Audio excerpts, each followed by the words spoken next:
সৈয়দনা আদম বললেন, এরা কারা? আল্লাহ বললেন, তোমার বংশধর। সৈয়দনা আদম বললেন, আল্লাহ, ওই যে একটা রূহ দেখা যায়, এটার নাম কি?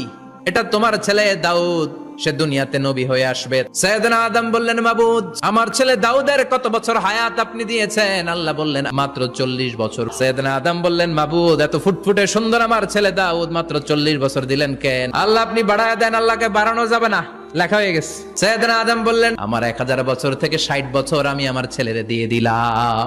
আর আদম আলাইহিস সালাম পেয়েছিলেন 1000 বছর, 60 কমে গেলে রইল কত? 940 বছর পৃথিবীতে থাকার পরে মালাকুল মাউত চলে এসেছে। এসে বলল, জিইতু আন আকবাদা রূহাক, রূহ কবজ করতে আসছি। আদম আলাইহিস সালাম বললেন, রূহ কবজ করতে আসছো মানে? আমি বাঁচবো 1000 বছর।